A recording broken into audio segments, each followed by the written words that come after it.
Booking sa gabi. Gabi na noon at medyo malamig ang hangin sa kalsada. Nakapark si Alan, isang rider, sa isang sulok ng Makati habang naghihintay ng booking. Tahimik lang siya. Nakasandal sa motor, pinagmamasdan ang mga ilaw ng lungsod. Ilang minuto pa lang tumunog na ang app.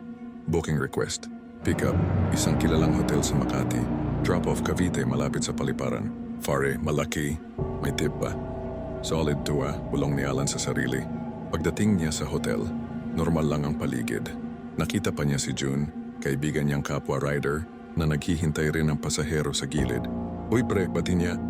O ayos lang, sagot ni June habang sinusulyapan ng app. Maya-maya, lumabas na ang pasahero ni Alan mula sa hotel. Tahimik lang ito, naka-hoodie at hindi nagsasalita. Inabot niya ang shower cap at helmet. Boss, sakay po. Diretso tayo Cavite. Sambit niya habang inaabot ang helmet. Walang salita mula sa pasahero pero sumakay ito agad. Tahimik ang biyahe, walang usap, walang kibo. Ramdam ni Alan ang lamig pero binaliwala niya. Pagdating sa Cavite, bumaba ang pasahero. Salamat, mahinang sabi nito bago pumasok sa madilim na eskinita. Pag-uwi ni Alan, natulog siya agad. Pagod pero kontento sa kinita. Kinabukasan, sa usual tambayan ng mga rider, nagkita ulit sila ni June. Hoy Alan, tawag ni June, kunot no. Anong kagaguhan yun kagabi? Huh? Bakit? Tanong ni Alan.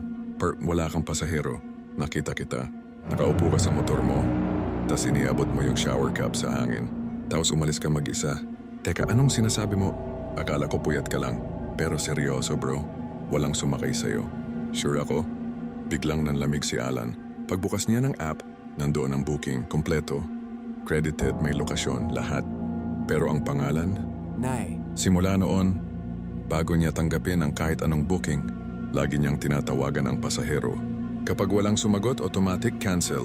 Di na siya muling magsasakay ng multo. Hindi na siya mauutakan ulit, kahit gaano pa kalaki ang tip.